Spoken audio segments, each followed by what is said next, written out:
The Michigan State football players have said, forget about a new chapter. This is a whole new book that their fan base will get to read this year because Jonathan Smith is in town.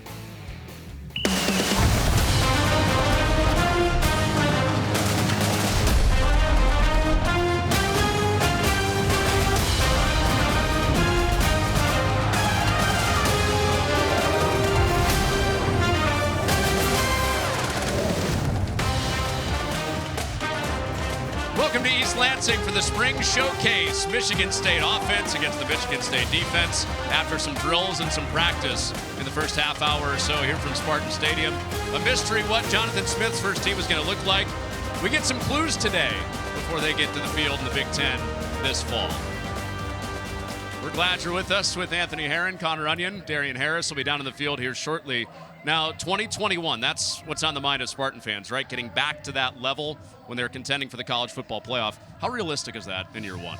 I think it's legitimately realistic because that's just the expectation Michigan State's fans have for this athletic department, specifically for this football program on the whole, Connor. And a big part of the excitement is because Jonathan Smith comes in. You referenced that name. He was one of the hottest commodities on the coaching carousel, and Alan Haller went out, acted quickly, brought Jonathan Smith to Spartan football. And for him, the resume he put together as a coach in very short fashion back at his alma mater, that's the reason Spartan fans should have confidence for what it will become. But then also for Smith, he brings a quarterback with him from Corvallis, where he was at Oregon State. Aiden Childs is one of the most talented quarterbacks entering the Big Ten Conference this season. He had become late in high school, one of the top recruits in the country as a quarterback, but he was a late riser in that process. So there's something that he and his coach have in common. Maybe some folks didn't recognize how special they could become at what they do. I'm so excited to watch Childs in a Spartan uniform. The commonality of coming from Oregon State. The offense is going to look a lot like the Beavers from last year. The defense, it's going to look like a Big Ten rival from last year, Minnesota. Michigan State, they got Joe Rossi, who had been the defensive coordinator at Minnesota for 5 years. Now he's the Spartans play caller on defense. You want to talk about offseason acquisitions, commodities that were brought in with a big resume. Joe Rossi is certainly that guy. We saw what he did with that Golden Gophers defense for years, Connor, as he took that over. He was a guy who sort of rose to acclaim as a defensive coordinator in the Twin Cities. And so now when you go out and are able to get an assistant coach from a conference rival and bring him here, Joe Rossi had some of the best defenses in the country when he was leading Minnesota. Now that opportunity will be here, especially because of the experience that he has with this Michigan State defense. It's an aggressive, linebacker-friendly defense. This is a linebacker-friendly broadcast, too. Former Michigan State captain Darian Harris is with us on the sideline. Absolutely, and as they say, offense wins games, defense wins championships, and Spartan faithful should be really excited about the maestros in the middle of this defense, specifically number 27, Cal Halliday, a man of many nicknames, not very much accessories on the field, the body man, a.k.a. Rick No Flair. Cal Halliday, somebody coming back at linebacker with over 300 career tackles, looking to eclipse that 400 mark that would put him in top 5 in the Big Ten in the last 20 years. He'll be joined in the second wave of the defense by linebacker Jordan Turner, number 7. Transfer from Wisconsin, was the defensive MVP of the Guaranteed Rate Bowl last year. All Big Ten honorable mention last season. A great addition to the Spartan defense. And then up front, right, you got to have the big guys up front that hold the offensive line off of the linebackers so they're free to roam and make those plays in the backfield. Derek Harmon, number 4, changed his number this year, Spartan faithful, to number 4. Yes, he'll be a big defensive lineman in a single digit, looking to build on a great season last year to get himself ready to be on NFL radars for next season. Darian, those are some of the guys that have Michigan State's defense talking about putting the fear of God into the offense's eyes in the Big Ten. Really exciting time at Michigan State, kicking off the Jonathan Smith era.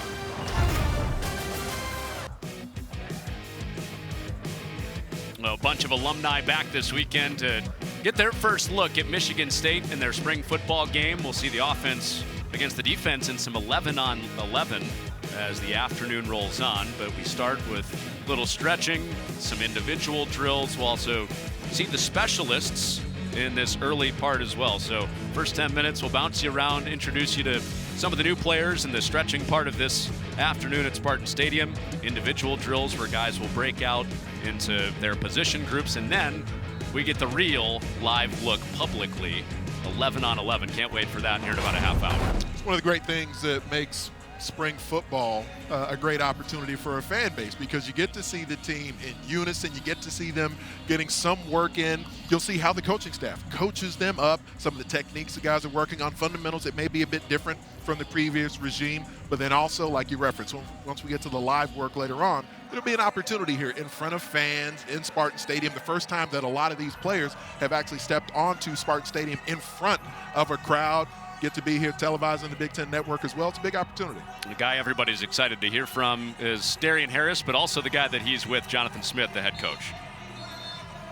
Down here with head coach Jonathan Smith, getting ready for your first spring showcase as head football coach here at Michigan State. First and foremost, just how does that make you feel, man? Well, definitely excited. You know, these guys have been working, and then to get the opportunity to get in this big-time stadium, got some people in the seats, and let these guys fly around. So, looking forward to it.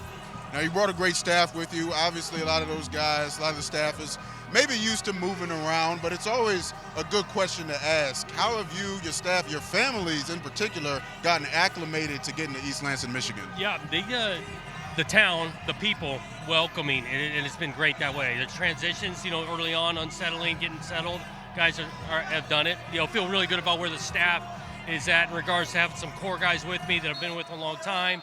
Some guys on staff that have, you know, deep roots in the Big Ten, a couple Spartan dogs that have played here, so we feel awesome where that landed.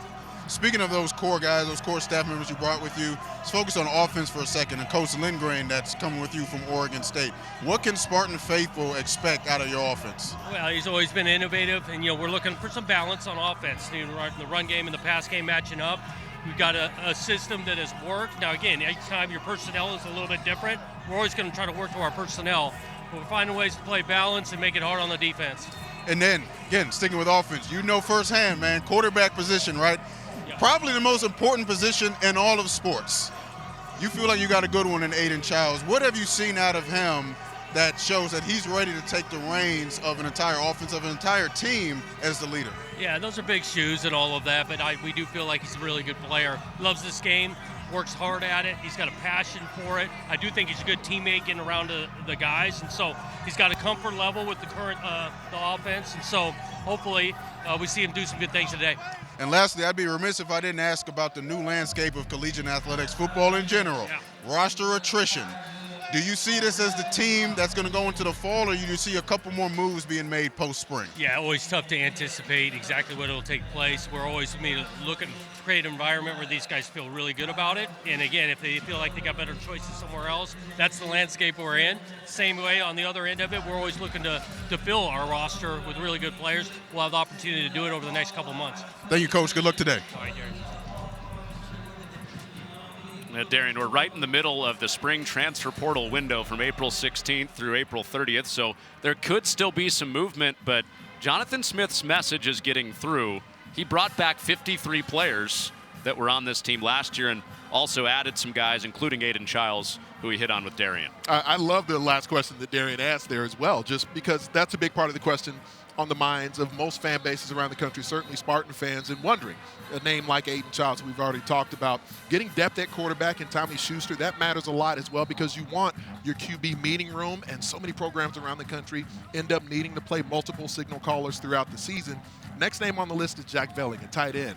Now, tight end position for Michigan State has been one that's had a lot of acclaim over the years, but it's specifically important for Velling because he comes from Corvallis. He knows this Oregon State offense. So as a veteran, he can be one of the influences that sort of helps to teach not only the offense and the schemes, but what's Jonathan Smith like? What is Brian Lindgren expecting from the players within this offensive scheme as they learn to execute it? 6 assistant coaches from Oregon State that have come with Jonathan Smith. Velling, who you mentioned, one of 3 players, as well as Childs that came over from the Beavers in Corvallis with this move to the Big Ten. So we got 11 on 11 coming up. We're going to count you down. That's what a lot of the Spartan fans want to see. You'll see it in a little over a half hour, but we're going to see the individual drills after this, get you a breakdown and introduce the people to some of the new guys at the position groups. And as we ramp up towards some full speed work today, fans should keep in mind that this opportunity we were referencing, it's important for the evaluation of the players as well. Yes, fans on television and here in Spartan Stadium will get their first real glimpse of a number of the new players and how current players, experienced players with this program have developed over the years here with Michigan State. But then just to sort of evaluate for Jonathan Smith and his staff as they get to learn who these guys are, this is now a stage for them to see, can they respond to being on television and being in front of fans here in Spartan Stadium. And you want to see some action on special teams? I'd love to. Okay, let's take a break. Okay. We promise you that when we come back. Tease, First, folks. look at the specialists next.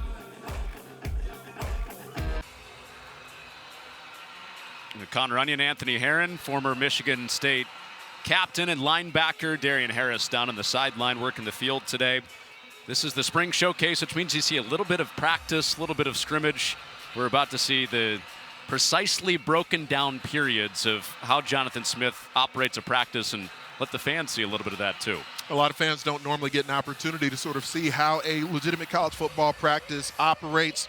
When you get into individual drill that they're moving into right now, this will be where the position coaches have an opportunity to lead their individual position group in some of the fundamentals that they want them to execute. And sometimes these fundamentals will be the minutia of their position. It may be specific footwork for a quarterback. It may be hand placement for a running back in pass protection. It may be the way and the timing of how you turn your hips as linebackers in pass coverage or defensive backs. But some of these things, you're trying to have individual drills, one moment that builds off of another moment, and you get into some of the minutia of how the details can work when you have to get into live reps, into these moments that you want it to become muscle memory, how these players are executing.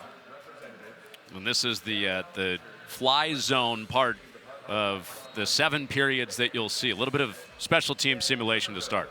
So the fly zone is indicating when you're on the kickoff coverage team, as the ball is kicked from one end of the field all the way to the other, there's a point where the coverage team is going to be engaged by a blocker. And this is simulating that around midfield, basically between the 30s is where you're going to have that fly zone where the guy in the kickoff coverage is likely going to try to make a move to get beyond the person on the kick return team who's assigned to block him. So this is simulating that portion of the field where you want to be able to avoid that blocker.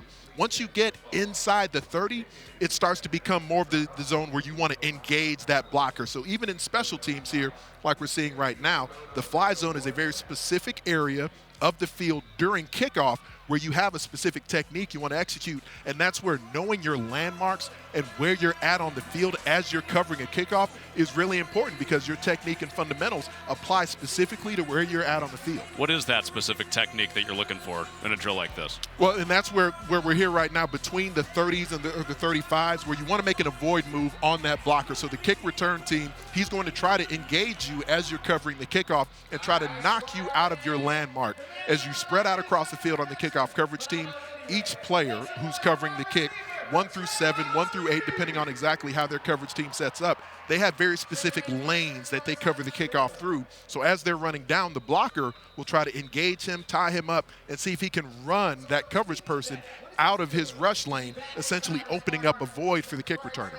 So this is part of a special teams drill that Michigan State is repping, part of the spring showcase. We'll see Jonathan Kim back this year, who fans remember had that record-breaking field goal in Iowa City last year at the end of the half.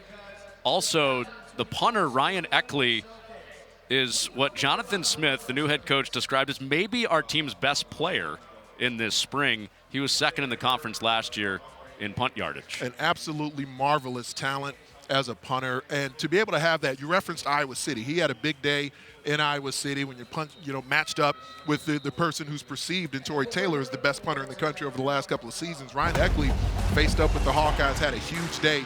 And throughout the season, for an offense that struggled in the way that Michigan State's offense struggled at times, when you have a punter that can change the field, flip field position in the way that Ryan Eckley was able to flip the field for the Spartans, it pays dividends, because now when your offense is backed up and they don't have a good series, your defense can take the field with energy.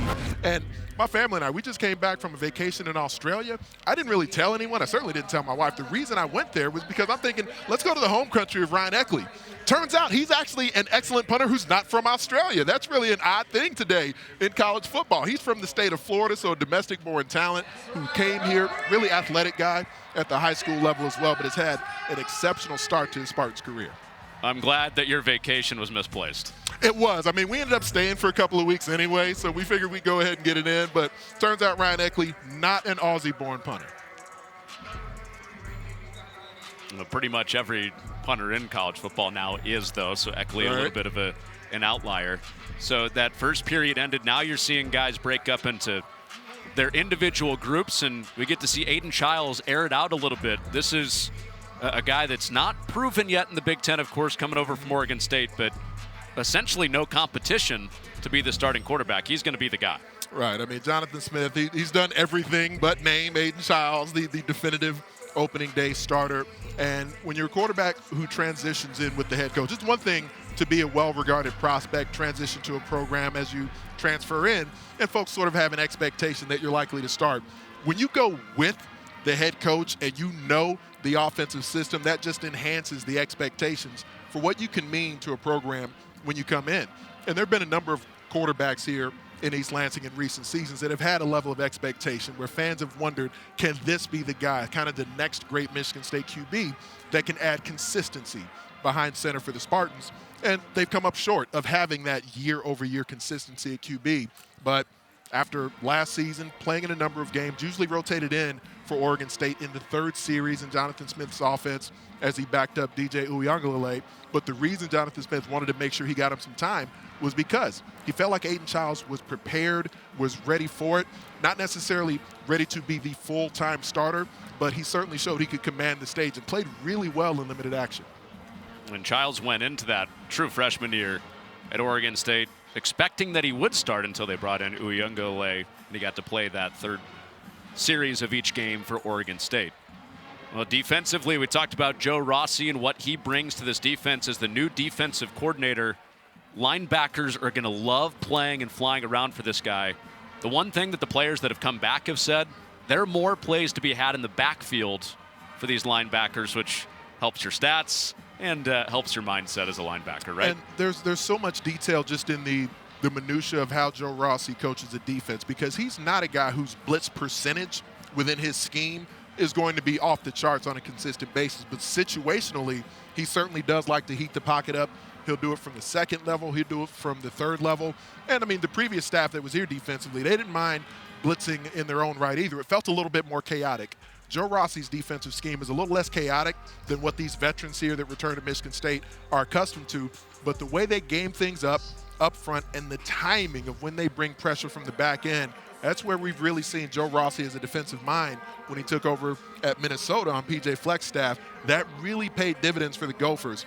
And just as a football teacher, that's where he's really been regarded as one of the better defensive coordinators in the sport, because of the way, the consistency of the fundamentals and the landmarks that he coaches. And that's where, when you have players, this is Joe Rossi we're looking at right there, when you have players who've moved from one team to the next, one defensive mindset to another, especially in the transfer portal era, it's important to have a guy who can really teach the minutia of the fundamentals and really hammer those points home over and over again, because I used the term muscle memory a bit earlier when talking special teams. That applies to every aspect of the sport of football.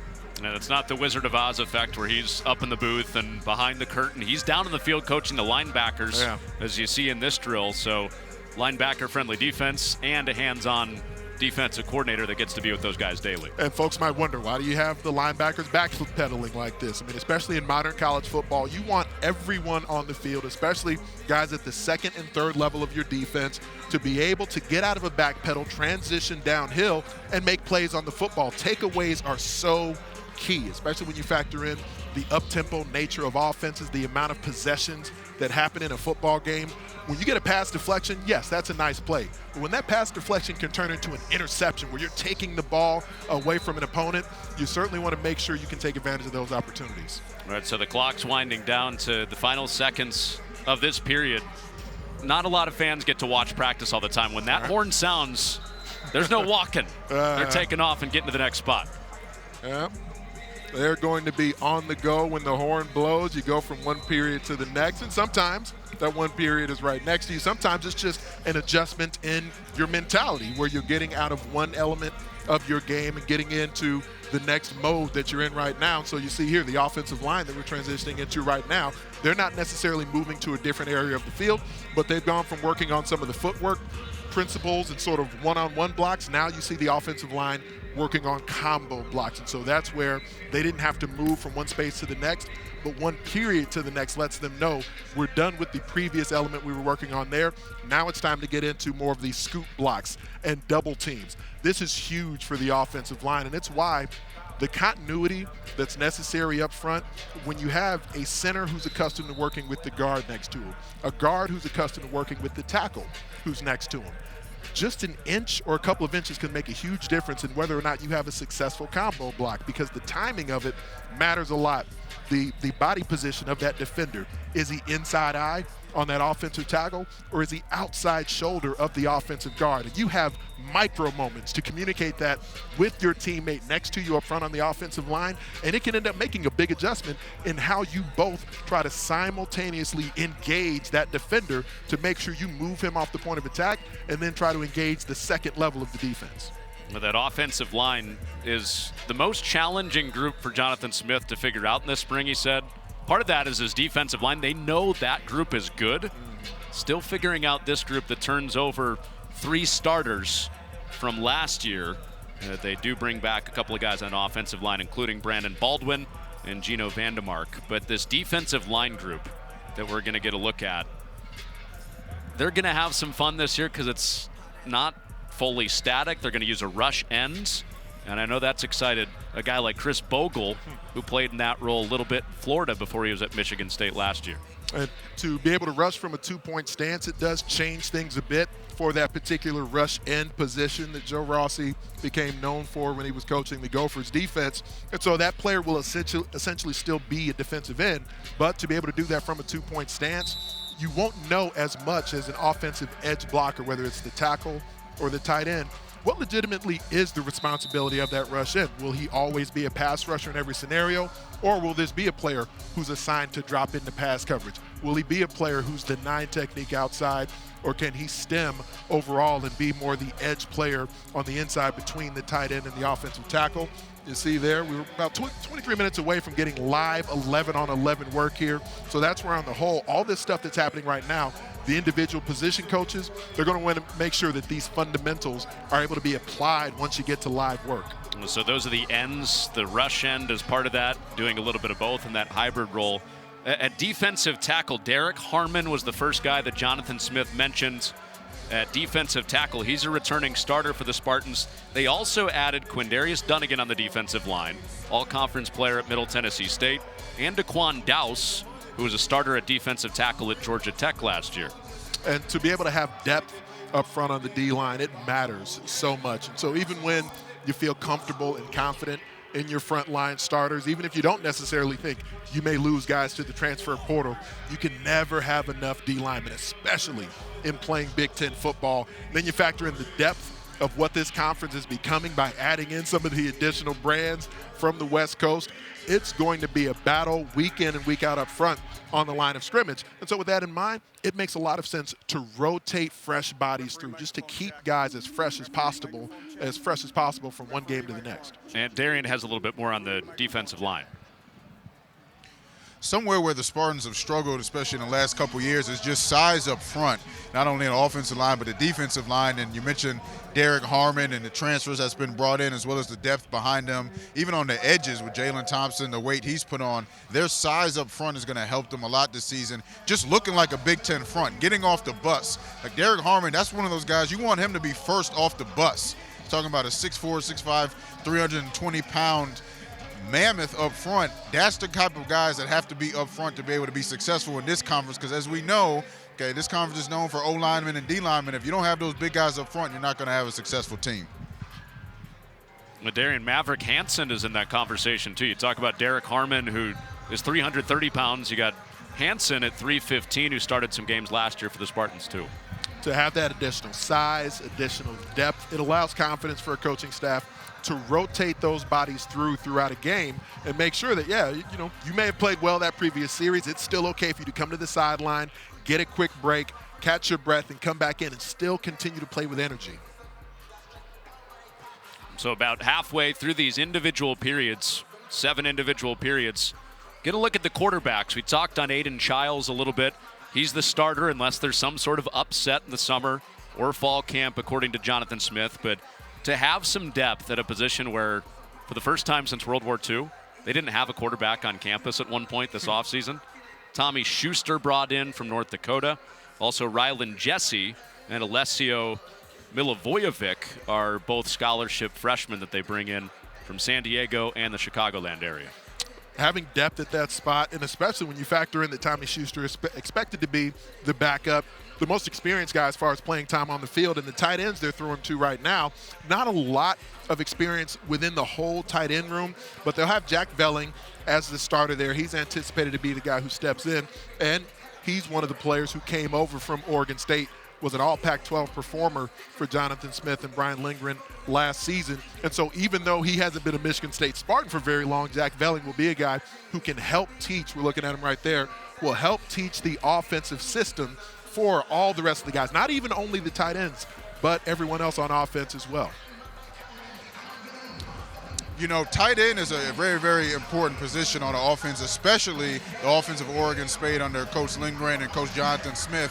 Brian Wozniak, the tight end coach, is actually a Big Ten guy. Okay, somebody I played against when he was at his days at Wisconsin, played against in the Big Ten title game in 2011. He's known for putting tight ends in the league, and Jack Velling appears to be the next in line to be an NFL tight end. So he'll be a great safety net for Aiden Childs. He's somebody coming from Oregon State, knows the offense, very comfortable in the offense, great inline blocker and receiver in the passing game. He'll be a very, very, very formidable, very formidable teammate for Aiden Childs. Darren, you mentioned the new tight ends coach, Brian Wozniak, who played at Wisconsin. He had his heart broken against Michigan State in his time as a Badger. Spartan fans remember the Kirk Cousins Hail Mary toward the end of the game. He was on that Wisconsin team that lost to the Spartans. And Darren, I'm curious for your perspective as a linebacker when you think about the fact that coming from Oregon State with Jonathan Smith, Aiden Childs the quarterback, Tanner Miller the center, Jack Velling the tight end, I'm not sure there's three better positions on offense to bring with experience in Jonathan Smith and Brian Lindgren's system to help the rest of the team really start to learn it. No, I couldn't agree more. I mean, you know, you talk about learning a new offense, especially up front. If you have your center who understands the cadence, the snap counts, can get all the rest of the offensive line ready to go. Tight end, somebody that can talk to the receivers and get them lined up, and of course, quarterback orchestrating the entire system. I totally agree. Those three positions coming over from Oregon State pay off huge dividends for the Spartans this season. Yeah, the offensive line that we saw a little bit earlier, Tanner Miller has already started to parrot some of the things that his former head coach and now current head coach Jonathan Smith has said in his move over from Oregon State. This is an interesting group, Ant. The defensive backs. Jonathan Smith didn't spend a lot of time talking to us this week about the defensive backs. That makes you wonder, is this the secret weapon that they have, or is this the group that has the most room to improve? Well, I know it was, you know, as the previous regime, Mel Tucker and his defensive staff were here, Scotty Hazelton, it was a source of frustration at times for Spartan fans because there was a big resume that came in for coaching that position, and there was a lot of inconsistency with the production on the back end in recent years. Players being more experienced, players having the opportunity to play Big Ten football, and they were banged up on the back end a decent bit last season. So there's a lot of guys who got experience on the field. A number of them returned this year. That's where the development, and it'll have to happen in quick fashion, the development of Joe Rossi, the approach that Jonathan Smith brings to the table will have to pay dividends for this secondary, because if you can pressure the quarterback up front, it makes the life much easier for a defensive back. But you have some guys up front who aren't necessarily proven special pass rushers. So really the back end and the front have to work really well in unison, and that's where the defensive backs have to hit their landmarks. They have to communicate at a really high level. And I was talking about continuity when we showed the offensive line earlier, how important that is. Just second to the O-line as far as how important continuity and consistency together is. The defensive backfield, the way they have to communicate, the way they have to hit landmarks in unison, make decisions as a unit at a moment's notice as offensive are motioning around and, you know, running tempo at them and everything else. To have a core group in place consistently matters so much for DBs. And there wasn't a ton of continuity last year. One guy that got a lot of opportunity because of injury was a true freshman, Chance Rucker, who's back on this Michigan State team. Charles Brantley, also back at a defensive back spot after he missed the final 9 games. The running backs. This was a running game last year that was really looking for a second guy around Nate Carter. Jalen Berger was the guy in 2022, but they hope that he has health. They hope that Jaron Mangum has health, and they could have a 3-headed monster back there. Really give them that opportunity between Berger, Mangum, but you mentioned Nate Carter. He was probably the player who really carried most of the load most consistently throughout the season last year. And it was an offensive line that, blocking the run, didn't always perform at a high level, but the attitude that Nate Carter ran the rock with. Every time he got the football, you felt like you were getting every ounce out of Nate Carter. Ended up having nearly 800 rushing yards on the season, 4 rushing touchdowns on the year, and a lot of it was created just through his own tenacity and never quit attitude, where every time he touched the rock, he was trying to get every inch that he could out of it. That's the type of attitude that teammates can feed off of. It's certainly the type of attitude that very quickly, with a new coaching staff, especially a lot of the offensive coaches who come in, they can be impressed with what a guy like Nate Carter means for the way he plays the game. He was the first guy outside of Aiden Childs that Jonathan Smith mentioned on this offense. He thinks he's going to be a really, really good player. But you've got some mix of returning guys. Cal Halliday is somebody that a lot of Michigan State fans know. 3 straight years as the Spartans' leading tackler. Back in the middle, Jordan Hall back, kind of a budding star in this group. And then they had Wayne Matthews as a transfer from Old Dominion, and Jordan Turner, who we mentioned in the open, from Wisconsin. To have that type of depth, and Jonathan Smith has referenced how impressed he's been with what they have available to them at the linebacker position. Cal Halliday, he's been year over year, since his true freshman season, one of the most productive linebackers in the Big Ten Conference, penetrating into the backfield, making plays in pass coverage, showing some of those ball skills that we referenced a bit earlier. But what he does, sideline to sideline, diagnosing the opposing defense, communicating to his teammates where they need to be, and filling every responsibility that he has, snap after snap. It's why, when a new staff comes in and they can immediately say, oh, that guy knows what he's doing. That guy sets the tone. He's the tempo setter for this Spartans defense. Cal Halliday starts. He's able to make an impression from day one on everyone who walks into the room. A guy that looks like he should be playing for the Iron Curtain Steelers. I think it's mainly the lack of gloves. I think it just looks like a throwback when you got a guy who's actually on the football field with no gloves on. You just don't see that much. Yeah, as Darian called him, Rick No Flair. Yeah, right. Cal Halliday. So the defensive ends, we mentioned a guy like Chris Bogle before. Jalen Thompson is in that group. Young guy that got some snaps last year as a freshman. Their new defensive line coach is Langi Suianoa, who came from Oregon State. And he said of Thompson, everything he does is elite as just a second-year player. They love what they're going to get out of number 9 you see in the picture there. He'll be one of the players who have the potential to get a lot of run at this rush end spot, playing not only out of a 3-point stance, but out of a 2-point stance. You see him right there talking with Chris Bogle. Bogle, more experienced at the college football level, but a lot of the talent that Jalen Thompson brings to the table should excite this coaching staff. When you have multiple players who can rotate through in a few spots, and especially when you get the opponent into a predictable down and distance, when you get to a 3rd and long and you feel like, yeah, we can put our pass rushers onto the field, our speed package out there together, then the opposing offense really knows that they're going to have their hands full. Well, Jonathan Smith, the new head coach for Michigan State, mentioned in his interview with Darian that he has a couple of Michigan State alums on his staff. One that he kept from the previous staff, the wide receivers coach, Courtney Hawkins, stays at his alma mater, where he was a good player here and then played 9 years in the NFL. And to lead the receiver room with what returns there, you hope for growth, because right now there's not a lot of new high-level acquisitions who've been brought in. It's a part of the storyline of college football, whether or not you end up bringing in additional talent in the portal. That hasn't necessarily been the case for, someone who would be viewed as a frontline player. But when you factor in Montorie Foster, what he meant to this team last season, Alante Brown, Antonio Gates Jr., there are certainly names who've been around for a couple of years now that if they do get developed in the way that Jonathan Smith and Brian Lindgren operate with this offense, find ways to utilize the play action to set up big plays for talents like Montorie Foster, because when the opportunity was there, we saw him begin to emerge more and more last season with so many different QBs, the playmaking ability and calling his games last season, going out and snagging the football with one hand and quickly transitioning into a playmaker afterwards, there's certainly talent that they can access that's there. You just hope for that D word, that development word. How do you get more consistency out of it? He was on the big show as a highlight machine a lot last year. No doubt. Montorie Foster.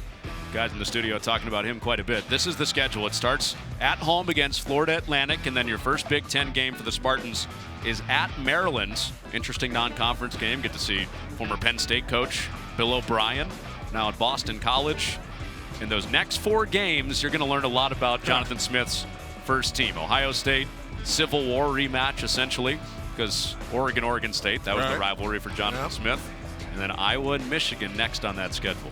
I don't know if there's a team in the Big Ten who you can look at the schedule and say, wow, there's a stretch of games and the brands they're going to get an opportunity to face, that your jaw is not agape when you look at it. Michigan State, no exception there when you evaluate the schedule the Spartans will face this fall. But with a guy like Aiden Childs and Nate Carter, there's some reason to believe that they could win a couple of those games in the teeth of their schedule and surprise some people. And when you reference those two together, it makes a big difference, because there can be this anticipation that perhaps Jonathan Smith comes in as this former Pac-10 quarterback and this Pac-12 offensive coordinator and Pac-12 head coach. Maybe Spartan fans and Big Ten fans in general don't recognize the value he places on running the football. And so Aiden Childs and Nate Carter together in the backfield, what that can mean between the O-line and just the run game that will be here in East Lansing. It'll set up big play opportunities in the passing game, but this won't be some high-flying volume passing outfit. That's not how Jonathan Smith operates. Well, they're in the top half of the Pac-12 last year at Oregon State running the ball. About 8 minutes away from getting to see that play out in real time. We're going to see the starters against the starters, offense against defense. I like the offense versus defense setup for a spring football game. I mean, anytime you get to watch football in the spring, I'm all for it. There's no doubt about that. But to have the defense competing with the offense specifically, you'll see 1s-on-1, 2s-on-2s, and down the line.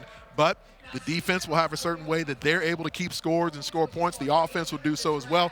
And so it'll still work out to be a pure competition, and it'll feel for the players very similar to how they've operated throughout the spring, where some programs will draft different lineups and try to set it up where you sort of have even teams and set it up that way. Here, the defense or the offense, after they step off the field at Spartan Stadium today, one side of the ball will be able to claim victory.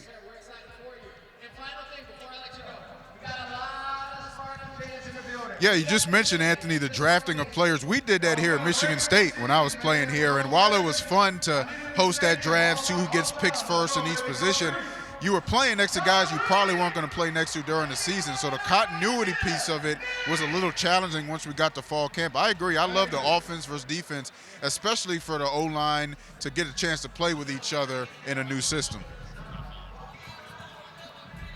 Darian Harris, former Michigan State captain and linebacker, part of that college football playoff team in 2015. Darian, what were the stakes when you guys had these spring games? Did you have anything on the line for the winning team and losing team? Oh, absolutely. Absolutely. It was steak dinner versus pork and beans, man. That was exactly what we were going to after the game. You'd go back over to the facility, and there'd be a nice steak spread lined up for the winners, and the losers would get pork and beans. Although pork and beans is not that bad. I actually didn't mind it the couple years I lost the spring game. Maybe slice a few hot dogs up in there or something like that. Wait. So did you just admit you had a losing record in spring games? I didn't say a losing record. I say I may have lost one or two of my spring games. Sounded like you're eating a lot of beans. I don't know. Should have put his record on his graphic when we introduced Darian Harris down there.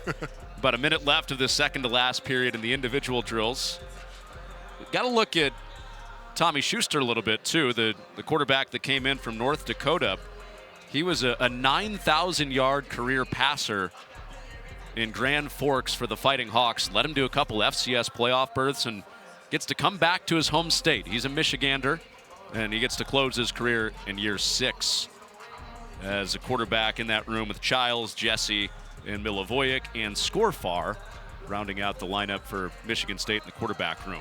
A great opportunity for Tommy Schuster in coming in here. Not anticipated as the day one starter, but he is the most experienced quarterback here with this ball club. And so his physical stature is different than several of the other guys who will be in that QB room with him. But the aptitude that he brings to the game, the experience that he has making plays on the field will pay dividends. The warming up, the introductions all done. 5 minutes away from getting to see the Spartans for the first time live this spring. The Spring Showcase in East Lansing for spring football for Michigan State here on the Big Ten Network. Anthony Herron, Connor Runyon, Darian Harris, former captain at Michigan State, is down on the field with us today.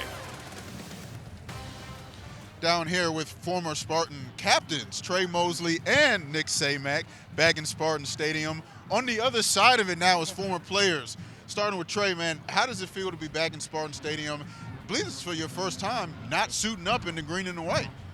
It's a little weird, not being suited up, but it's definitely great whenever I get a chance to come back in Spartan Stadium and see the guys play some ball. Nick, you just got done doing a nice interview on the big screen. You did great, man. You did great. But just when you look out here, you see all the great Spartan faithful. What memories does it bring back for you? Yeah, man, I've been here 5 years. I know my first start, coming out here as a freshman in 2019 against Illinois, that was everything to me, seeing how much energy the fans brought, and it's always going to be bad. This is my home away from home, and I love this place so much. Next week's the NFL draft that both of you all are getting ready for and hoping to hear your name, of course, in Detroit, Michigan, which is really exciting for the state and for yourself, Trey, as somebody that's from the greater Metro Detroit area. What does it mean to you to get an opportunity to live out your dream playing in the National Football League and for the draft to be hosted in Detroit this year? The timing of it couldn't be more perfect. Like you said, the draft being here in Detroit this year, it's amazing, and it's a dream come true. Myself and Nick have been dreaming of this since we were kids, and now the time is here. And then, Nick, pretty much the same question to you, man. Just how was draft prep for you, and what are you looking forward to as we get into next week with the NFL draft? Absolutely. Prep's been going good, getting back healthy, training every single day, getting really good. And the first thing that comes to my mind when I think of the draft is this is more than just a victory for myself, but for my family name. So, shout out my family. Every bit of support they've given me has helped me along the way. Thank you, gentlemen. Both of you all are great Spartans. We wish you well in the NFL draft. Thank you so much. Have you ever seen Nick Samac and Kyle Schwarber in the same room? I haven't yet. It's a good question. Well, good luck to those guys in the draft next week. The 11-on-11 scrimmage is coming up next. Get to see these guys live against each other. Welcome back to Big Ten Network's presentation of spring football. We're in East Lansing for the Spring Showcase for Michigan State. Let's do it for real now. We saw the individual drills. Now, with some specialty scoring rules, the defense starts with a 14-0 lead going offense against defense, and it's not just the offensive guys that can score. You can score on a turnover or turnover on downs, missed field goal, and a 2-point stop. And we'll also have traditional game clock rules with 10-minute quarters. That's the exception. Of course, you get 15 minutes on the big show. First opportunity for Spartan fans to watch Aiden Childs break a huddle, snap the football 11-on-11. With a front runner to be the starting quarterback, it would take an upset for Childs not to be the first guy behind center, and he's on the money with his first throw in front of the public in East Lansing, hitting Montori Foster for a first down. We'll see a lot of play action type concepts from RPO looks and mesh points. That allows, especially from the shotgun set, that allows quarterbacks, Aiden Childs in this situation, to keep their eyes down the field as they're operating off play action. Spartan fans are saying, show me more of that. Leading wide receiver from last year, Aiden Childs, their new quarterback, 22-yard hit in their first public play in front of a crowd. Here's Nate Carter, their returning starting running back, breaks out for a touchdown. The top three weapons on display right away for the Spartans. It's exactly what the Jonathan Smith offense is hoping to execute. First snap, play action, quick slant, then come to the run game. Lean on those big guys up front, get your running back, your big play threat who we've been talking about, Nate Carter, into the open field. He can go the distance. A new quarterback, top running back, and top wide receiver return. All three link up on 2 plays, including that 48-yard touchdown for Nate Carter. If you're keeping stats in the Spring Showcase, that was a 2-play, 70-yard drive in a minute. And the bigger play was the run play, the second snap of it. But coming off of this play action look, here's the first snap of the game. Nice quick slant coming inside to Montorie Foster off the play action look. You see the eyes down the field of Aiden Childs. Then coming back on the very second snap with the run play. Nice cut in the backfield from Carter. And then from there, this is what I'd like to see more of this fall. When he gets his eyes down the field and has the opportunity to turn north and south, turn on the afterburners. Childs and Carter. Michigan State fans love seeing those two. The burners are still on in the celebration for Carter and Childs. How about that block, too? Christian Phillips led the way. Guy they call Big Dooley led the way on the offensive line. Here's Darian with more on that group. Absolutely, Connor. Great point there. So I was just going to mention there, Big Dooley, Christian Phillips getting to the second level, sealing the linebacker there. That's something I think Spartan fans need to pay a lot of attention to today is the play of the offensive line. It's another position that has had some question marks the last couple of years, but Coach Michalczyk coming in has done a great job this spring with that group, and it was on display right there on that touchdown run by Nate Carter. The new offensive line coach that Darian mentioned has some time in the NFL, mostly a West Coast guy, but plenty of experience with big-time offensive linemen, moving him on to the next level. So they're in good hands there. With Jim Michalczyk, their new offensive line coach. So Tommy Schuster gets to operate for the first time, completed the first ball to Jalen Smith, and back-to-back first downs for this group on offense after the touchdown for Carter. That was Brandon Tullis, early enrollee that they bring in at running back from Frisco, Texas. They've been impressed by Brandon Tullis, there's no doubt about that. But the approach that Michigan State is taking offensively, some of it will feel very similar to Spartans fans because there will be an emphasis on running the football, on physicality up front. You mentioned that name, Jim Michalczyk, that Darren was talking about. He's one of the more renowned offensive line coaches in the country. He has been that at multiple institutions. Schuster, very, very accurate. This is to fillet his tight ends. Mentioned before with Jack Velling, tight end friendly offense. A lot of two tight ends in the Jonathan Smith system. The tight end friendly offense is a QB friendly offense because there will be control to the passing attack. The emphasis on running the football will draw the defense in with play action opportunities. You'll be able to get inline tight ends and guys who are in the slot, opportunities matched up one-on-one, getting them into the open field. The second carry for Tullis behind his offensive line. Is a little bit of a short-handed tight end group this spring. Velling is definitely the headliner coming from Oregon State, but Brendan Parachek, Tyneil Hopper will both be ready come the fall, but haven't been able to suit up at tight end for Michigan State. And because of the amount of multi-tight end sets that Michigan State will play in Brian Lingren's offense, and there'll be an opportunity to get a look there at the true freshman Nick Marsh, who's been impressive so far this spring. Up a close look at him. They'll like to get him the ball during the scrimmage today, but the tight end position will get plenty of opportunities as well. They get home to Schuster on that defensive line for a sack. Of course, the quarterbacks are not live. Especially not Aiden Childs. I mean, theoretically, none of them are live, but I would imagine anyone who maybe puts a hit on Aiden Childs will be asked to sit down for the remainder of the festivities today. That's the big no-no. Yeah, I would think so. Not that you're going to hear any boos in the spring game, but if there's a way to get booed in the spring game, it's hit Aiden Childs. I may boo someone if they hit Aiden Childs today. Tommy Schuster on this opening drive facing a third down at quarterback. He's protected. He has it complete to Masunis, the tight end, and he's dropped short of the line to gain. It'll be fourth down. Jalen Thompson comes up to make that tackle in the secondary. You like the rhythm and confidence that Schuster throws the football with, but as we reference landmarks for a defender, that's a great look at an example of it. Where you want Jalen Thompson, a young football player, to be exactly where he needs to be. He squatted at the sticks, came up, and secured a tackle. That'll be a moment on film that his coaching staff will look at and say that's a freshman football player, an early enrollee, executing exactly what he needs to do on third down. With Jonathan Kim, who has the huge leg, 58-yarder last year from 44 here. And Jonathan Kim, with that big leg, can't bend it inside the upright. So miss from Kim, and no points for the offense. I think it's because the sun came out at the last moment.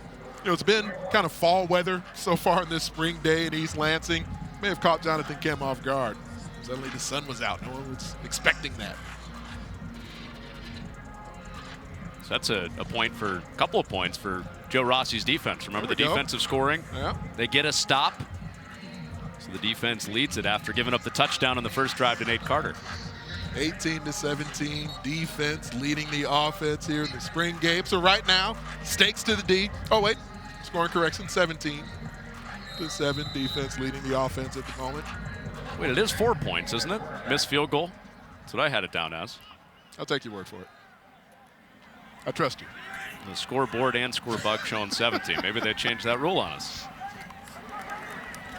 So back on the march, that's caught by walk-on freshman Jack Yanachik, who's from Warren, Michigan.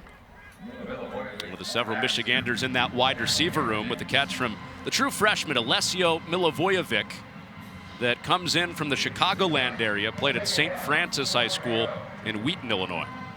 I like the tackle that was made by Dorian Davis coming up from the third level of this current Michigan State defense as well. That's a good, quick way to get on the field, and a Joe Rossi defense come up and secure tackles from the secondary.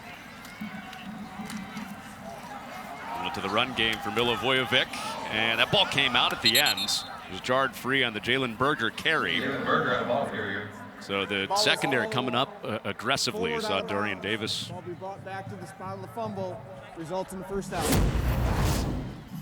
And so, as you know, statistically, if this were to take place in a game or as the stats are being evaluated today, this will not go as a takeaway for the defense. But when Jalen Berger in a deep running back room is being evaluated, especially a guy who's a veteran, that's one of those things where the coaching staff will go back and look at it and say, hey, we cannot put the football on the ground. You got to make sure it's secure. Another play, Dorian Davis up in the flat again. That's 2 plays he's made on this drive, bringing down Berger for a loss of 3. And because so much of modern offense is lateral and attacking the edges of the defense outside the numbers, there was a long time in football where to be a corner and play on the outside, it was okay just to be viewed as some sort of cover guy and to play finesse football. Even though volume passing is sort of the way of the future of football, corners have to be willing and able to come up and tackle these days in a way that they really had a stretch of the history of the sport where they didn't need to as much. We saw that with the secondary at Minnesota for defensive coordinator Joe Rossi, as that ball's jarred out. Incomplete, but Justin Wally is a name that comes to mind that played for Joe Rossi in the secondary. It was very aggressive coming up and punching balls out, an improved tackler over his career. So Joe Rossi can develop that spot really well too. And that second down play we just saw was a great example of that. Landmarks from the Joe Rossi defense, exceptional discipline on the back end as the quarterback evacuates the pocket laterally. Sometimes as a defender, you get eyes in the backfield, you can lose your responsibility in coverage. Both linebackers and DBs did a great job with plaster coverage on that snap. So a third down. Milivojevic, the freshman, throwing back across his body, and they're not going to get to the line to gain. He's caught by Calcagno, a redshirt freshman here from Michigan, and that's the end of the quarter. So Nate Carter with the fireworks early, the 48-yard touchdown for the offense. Defense got their stop and lead it after 1 quarter. Spring Showcase rolls on after this. Big Ten Plus delivers thousands of non-televised live events. Access to next day on-demand replays, multi-view to watch up to 4 games at once, and a 24/7 Michigan State channel. There's no plus like home. Subscribe and stream for as low as $9.95 a month at BigTenPlus.com. It's been known for a while now that the new football facility will be known as the Tom Izzo Football Building. Became official yesterday. Officially named the landmark day with the Michigan State basketball coach out meeting and greeting and made a generous gift to the football program. You gotta love that. For as much as Tom Izzo has meant to, of course, Michigan State basketball, Michigan State athletics in general, but the Big Ten Conference, the entire sports landscape, this entire community has benefited from Tom Izzo for over a quarter century at this point. And so with what he's established, the legacy he's already put in place, his willingness to give back himself and his wife, it's great to see that continue to be on display. Well, he's been a great sounding board for all the coaches at Michigan State. Tom Izzo has, and him and Jonathan Smith have already formed a relationship. obviously the football facility being in his name will help in starting that relationship. But Jonathan Smith coming over from Oregon State. This is his first job east of Montana. He's had all that success, Chris Peterson's staff at Washington and Boise State, then running his alma mater's program for 6 years. A really, really good turnaround the last 3 years in his final 3 in Corvallis. For Big Ten fans, they can think of kind of the Scott Frost time at Nebraska, just one of the all-time greats of the program, taking things over, and the hope that was there invested in Jonathan Smith. But Jonathan Smith was able to go through that methodical build and have great success, especially over the last couple of seasons. For his playing career, he was one of the most successful quarterbacks in Oregon State history, and then went through multiple stops as an assistant coach, as a coordinator. I've gotten to sort of follow his career during my time covering the Pac-12 conference for a number of years. Saw him as an offensive coordinator at Washington, calling games there when he was on Chris Peterson's staff, calling games in his early time at Oregon State. And he had always been viewed as sort of this rising, budding star on the coaching landscape. And as a guy who's still really young for a head coach, he was already over the offseason one of the hottest names on the market. And for Michigan State to go out and decisively make it happen with Jonathan Smith, to pluck him from his alma mater, it was a decisive move that Alan Haller made. Mostly the guys on the offensive side are the ones that he brought with. So he's brought Blue Adams on the defensive side, but brought in Joe Rossi to be his defensive coordinator. So to have the familiarity moving halfway across the country into a new conference, he has 3 players and 6 coaches that he already knows how they operate. He's been around some of the titans of the coaching industry, has Jonathan Smith. He played under and been coached for Dennis Erickson, referenced him coaching for Chris Peterson. These are some of the all-time greats, and so he's been able to take their example and sort of mesh it with his personality, his approach, and now leaving the West Coast, like you referenced, for the first time coming here to the Midwest. He is a blue-collar guy. There's this connotation of what, someone who's been on the West Coast, what a Pac-12 personality brings to things. Jonathan Smith fits right in here in East Lansing. Our second look at Aiden Childs threw 1 ball on his opening drive for 22 yards. And this is stopped up in the backfield. Nate Carter is stormed by Dunnigan, one of the new guys. Quindarius Dunnigan with his second play, the transfer from Middle Tennessee State.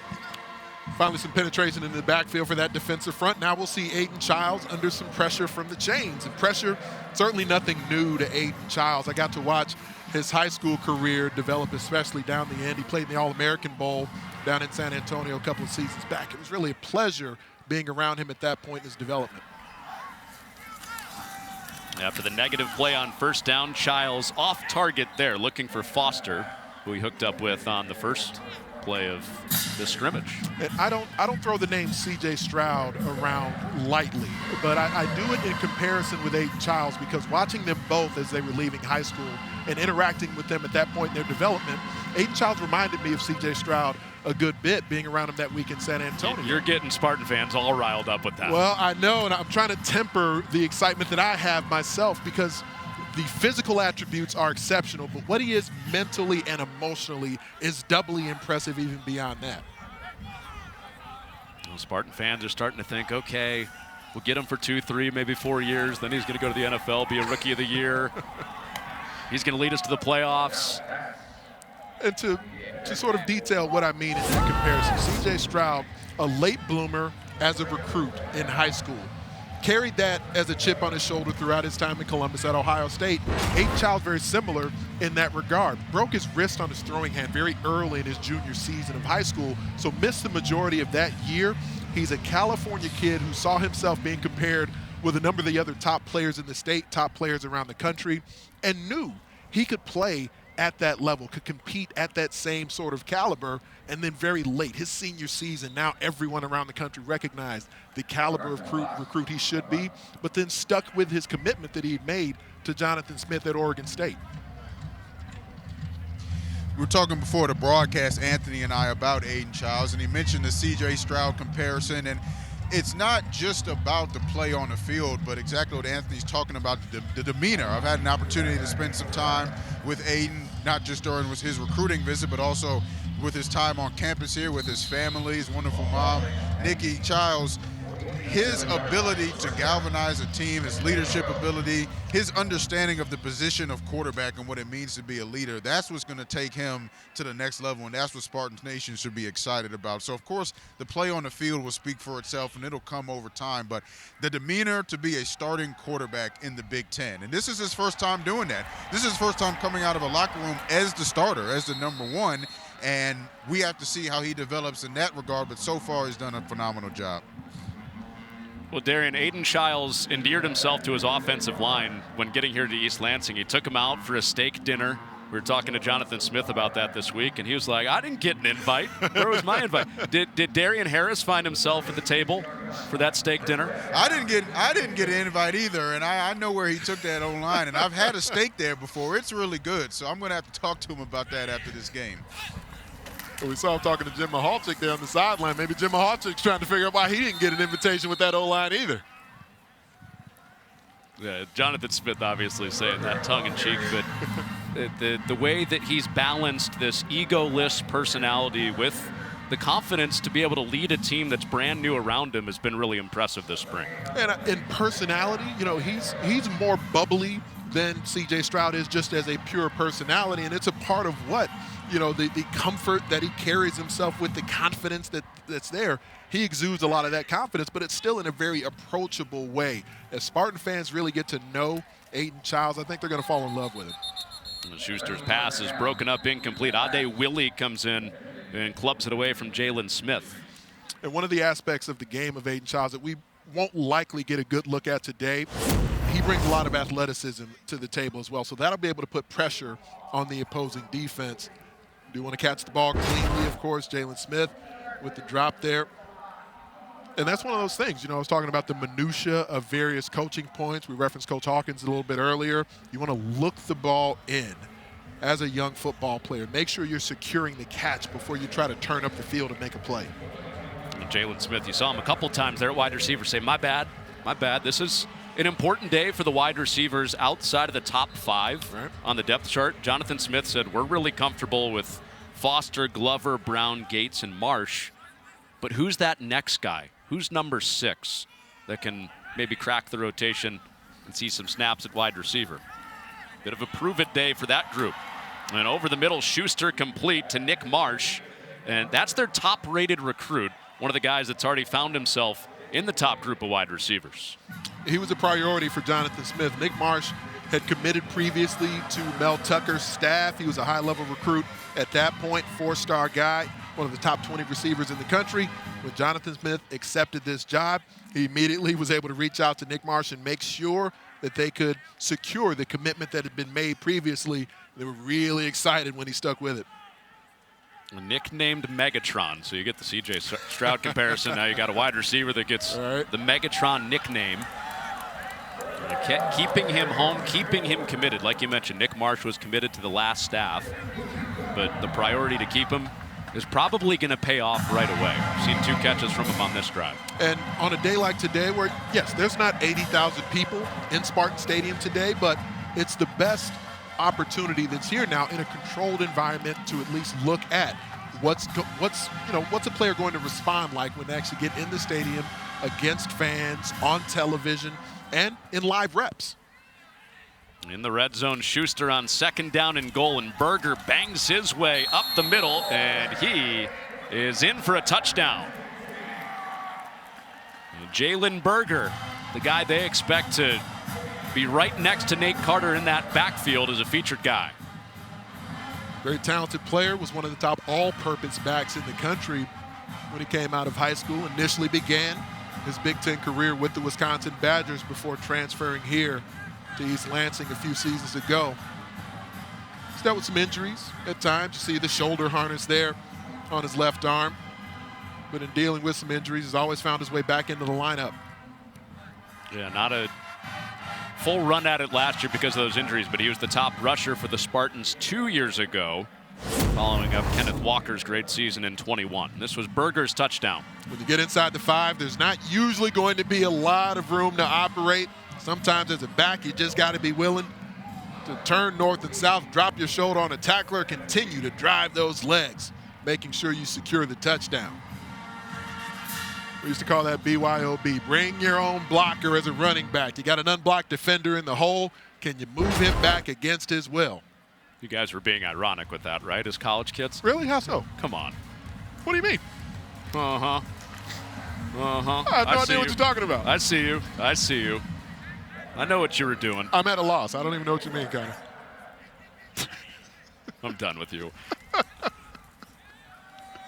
Rylan Jesse to throw for the first time, an offhands incomplete of Filet. It'll be second down. You'll see plenty of this. Plenty of pocket movement, especially off of those play action looks. When you can use the zone scheme to get the defense to draw in, that's where having quarterbacks of varying degrees of mobility, get them outside the defense. It keeps the opposing pass rush off balance. So this is now a normal clock situation. It became official yesterday, by the way.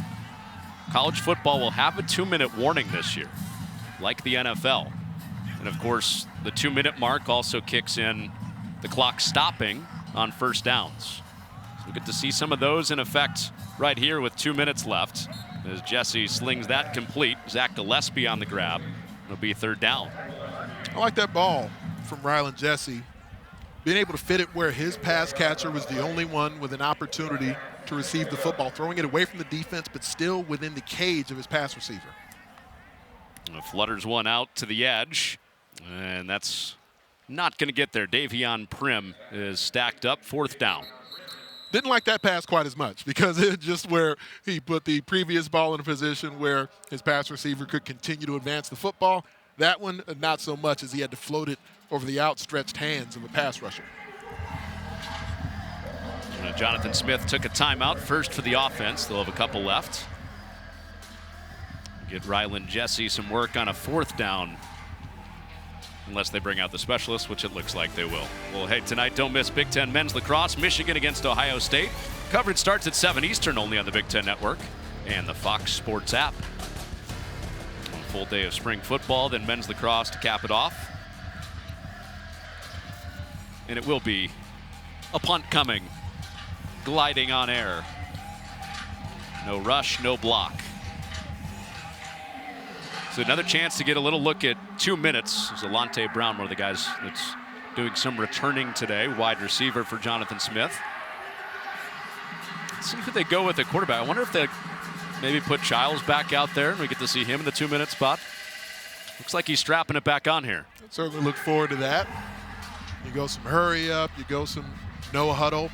And Brian Lindgren, normally he and Jonathan Smith's offense, they normally operate out of a huddle, but this may be an opportunity to watch Aiden Childs lead this group in a no huddle scenario with about a minute and a half to go. Childs perfect on the first drive, 0 for 2 on the last drive that he was out there. 2 timeouts, 1:28 left, and 80 yards to get it into the end zone for the expected starter for the Spartans in the fall, Aiden Childs.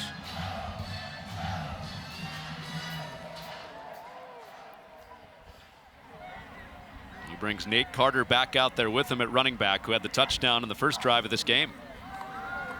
And Childs looking right at Carter in the flat and sheds one tackle but can't get away from the top tackler, Halliday. Stacks him up after a gain of 8 with the clock moving. And because of the tackle from the defender, I mean, it's a good rhythmic pass from Childs. Carter stops short of the first down, so the clock continues to move. So approaching a minute, Childs keeps it on the ground with Carter, who keeps bouncing off of hits. Seen him plow through a couple of first contacts. He has a first down to stop the clock inside 2 minutes. And these game situations are so important because it's the first opportunity that Jonathan Smith and his staff have had to operate with these players 11 on 11 in a live scenario. And Childs over the middle, incomplete. Airmailed that, looking for Isaiah Johnson across the middle. Stops the clock with 53 seconds. So Childs comes from Oregon State with Jonathan Smith, but also the center. It's actually making a move. Tanner Miller was the Oregon State guard last year, but he's snapping to Childs. That's the guy that sounds the most like his head coach, Jonathan Smith.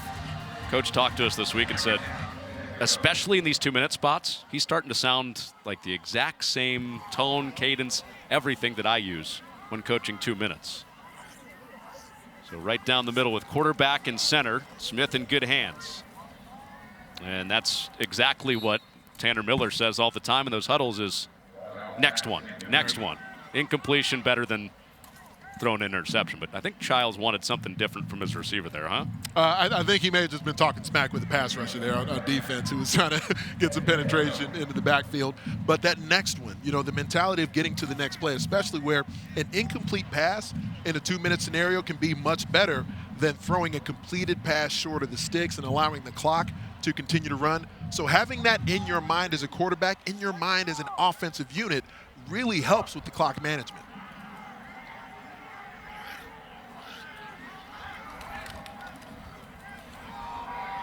And Childs floats one, contact at midfield, and the flag does come out.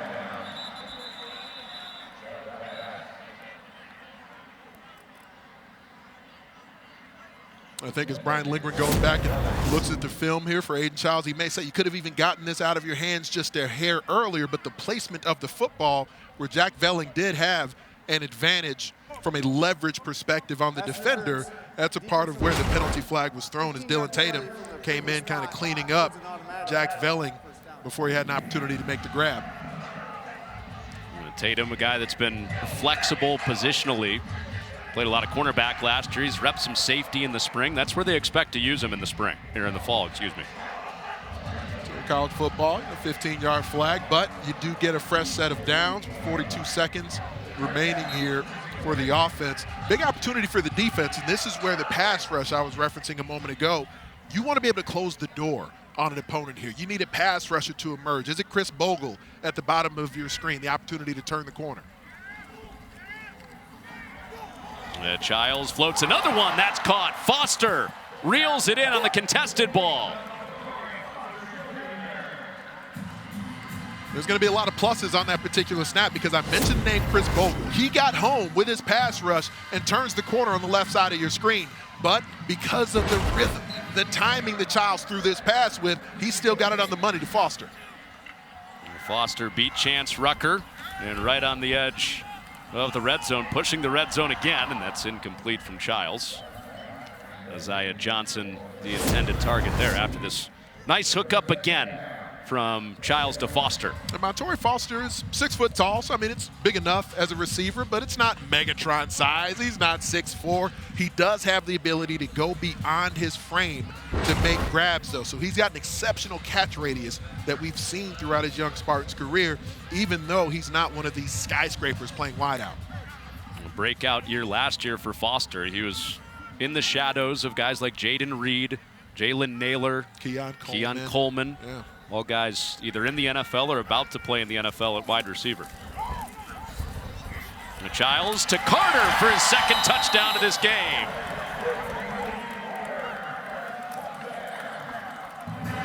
So the one pass on the drive that Aiden Childs was late picked up a penalty flag on the defense. Then every throw after that had more rhythm, more anticipation to the way that Aiden Childs threw the football too. Each of the different pass receivers. This is a great look at him throwing his running back open with a very catchable ball.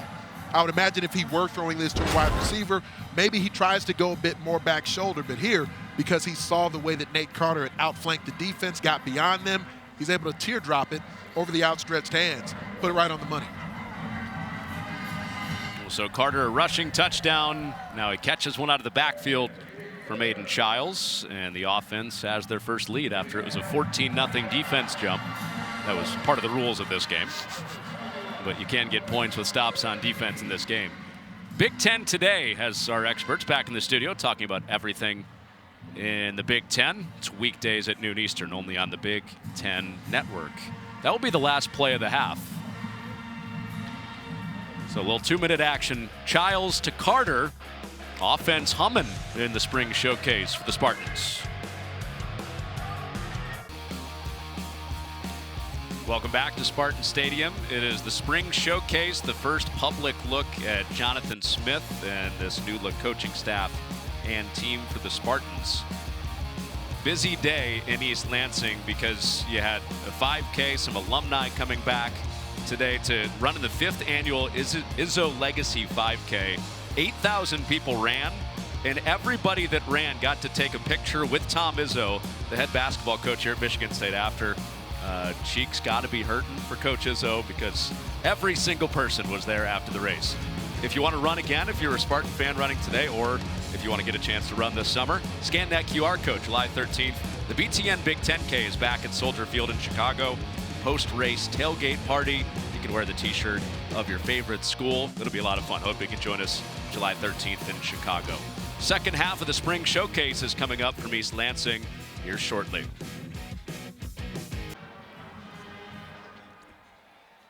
The Spartan dogs and the dogs were out at halftime. Yes, thank you. Thank you for that. Thanks for playing along. Connor Onion, Ant Heron, Darian Harris, former Michigan State captain, down on the sidelines today. A good show in that first half. We saw Aiden Childs with his first look in a public setting in the 11-on-11 scrimmage, and a touchdown to Nate Carter to end the half. He looked really impressive, especially as the half wore on a bit. And these are important reps for Aiden Childs to get. Now, these are important reps for the specialists who are out here, the battery of snappers, holders, and kickers. And so out of halftime, we'll see Jonathan Kim, field goal period here before we start the second half of 11-on-11. Let's go down to Darian. Coach, I don't know if you get a better start offensively to a game. Can you talk about that first series and what you saw? Yeah, started with a nice strike completion, and then Nate makes a big-time run. I thought it was well blocked, And so that's a good start on one side of it. I think the back and forth has been good. These guys playing hard, a lot of guys getting in, and looks like football. Talk about the opportunity to go into a 2-minute mode. You have the ball down here about the 20, 30-yard line, so you get an opportunity to test that offense out. How important is that, especially in the springtime? Yeah, we definitely wanted to create that with the way we're managing the clock, and so got the 2-minute drill there. And that operation is important stuff. All these games come down to the 2-minute drill, and so executed well on offense there to get a score. Then as we finish up this field goal period and get you back to it, what are you looking forward to seeing in the second half? Yeah, seeing these guys continue to compete. It's been clean football. Got a couple of penalties that have hurt us on defense. Hopefully learn from that and play cleaner in the second half. Thanks, Coach. Appreciate it. Nate Carter, who caught the touchdown at running back at the end of the half that Coach referenced there, he described his new head coach as very soft-spoken, but a great leader. And he feels strongly that the success he had at Oregon State is going to carry right over to East Lansing. I tend to agree, because it's certainly been what the trajectory of Jonathan Smith's coaching career would indicate up to this point at previous stops. Now, from a recruiting perspective, as part of what Darian even asked Coach Smith about a little bit before the game, the accumulation of talent, the depth of talent that you hope for. One of the challenges for a staff, Jonathan Smith, Brian Lindgren, a lot of the guys who come over on offense, Jim Mihalchik, as successful as he's even been coaching offensive lines, for a lot of them, there aren't relationships in the Midwest. That does matter when you're trying to accumulate talent. There's a lot of talk about NIL and transfer portal and what players, can be offered and those types of things. In the end, a lot of the prominent programs will all have a veritable war chest of funds available to them that maybe they can offer some of the most prominent players. So those relationships will matter. And Jonathan Smith has the type of personality where he'll be able to sort of engender himself to a lot of different coaches, high school coaches around the country, recruiting coordinators at different spots, and the players that he knows from each coast. So that'll end up, I believe, paying dividends, but that does matter. And so for him to be out, pressing the flesh, getting to know folks in this region of the country is a very important part of the early stage of his time leading the Spartans program. About 2.5 more minutes of this field goal session. We've seen the wind pick up on those last couple of kicks from Jonathan Kim before, and that was Yusuf Obeid. I blame myself. I started talking about how nice the weather got here. We got snow in East Lansing this morning. I was out walking around a bit. It caught me off guard, man. I left our hotel in a T-shirt, just thinking I'm going to stroll and get some coffee real quick. That wind whipped me in the face with a T-shirt on. I went back in the room. I put some sleeves on so I could walk down the street, grab a little breakfast sandwich and a cup of joe. This is November football. It feels like it. It does feel really like does. it here. I couldn't tell if it was raining or snowing when I walked out this morning. Right there with you. Changed the wardrobe. Real prep for football in the fall. And, I mean, for a California kid, we talked a lot about Aiden Childs, but him coming to the Midwest, that was a part of the pitch for Jonathan Smith. You're looking at the Michigan State schedule here, being at Maryland, in that DMV area in September, That's one thing, but as the season wears on, when you're at Michigan and at Illinois, when you're here for home games in October and November, it will be a different atmosphere. It will be a different environment from a weather perspective than Aiden Childs has had to be accustomed to before. That was a part of the conversation that Childs and his family had with Jonathan Smith in anticipating whether or not he was going to join him here in East Lansing. Just they hadn't been in the Midwest before. Childs hadn't played football in this part of the country. Jonathan Smith did tell us, though, once he came here, took a visit, saw the town, saw the atmosphere, got a sense for the support that the administration and the fan base have, the passion for Spartans football, that really helped him close things. We won't have to deal with this weather at Autzen Stadium. It never rains at Autzen Stadium. That's what they say. Well done. That's October 5th. Bit of a Civil War rematch, Oregon State, Oregon, for so many years with Jonathan Smith. 1-2 out of the last 4 in that one. Started the second half. Schuster going up top. And a big play to start the second half. Nick Marsh, the highest rated recruit in the class, with a touchdown for the Spartans.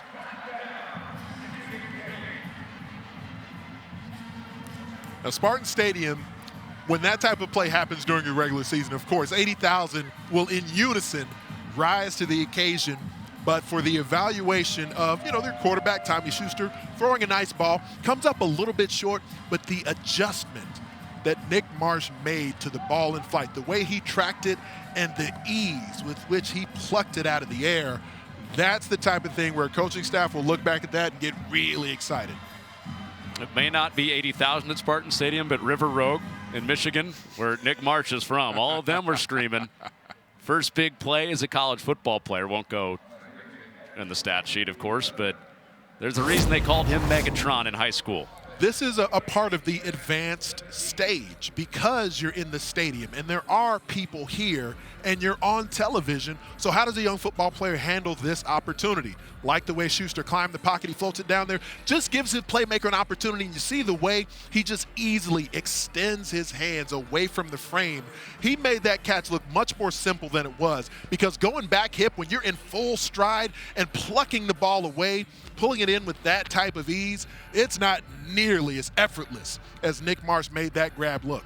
Well, and we just saw the wind give the field goal kickers a bunch of trouble. Yeah. That's not an easy ball to put on them for Schuster. When you're trying to track that pass at full speed with the wind whipping around in East Lansing like it is right now, that's a really impressive grab from a young football player. One shy of 100 in his spring showcase debut, 100 Nice. yards, 3 catches, 99 yards, and a tutty. And some smack talk on his way to the end zone for Nick Marsh. That throw off target, Ade Willie comes up, makes a play. It was intended for Zach Gillespie, who had a catch in the first half. So this is Andrew Scorfar leading this huddle on offense for Michigan State. Walk-on who got to play his first 2 games of his college career last fall.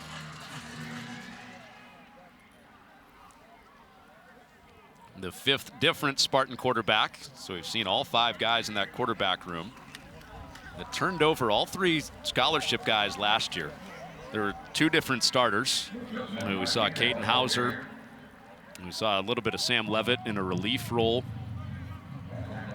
Also, Noah Kim started some games for Michigan State last year, but all 3 of those guys have gone on to other places. So it was a retool with Schuster and Childs as transfers, Jesse and Milivojevic as freshmen, and then Scorfar, the only guy that's back. I mean, I remember being here. I had the pleasure to call the Michigan State spring game last season, and some of the names that were out here that were in the midst of competition at various spots. No more Peyton Thorne, no more Keon Coleman, a variety of guys who there were high hopes for if they would have stayed on towards the fall.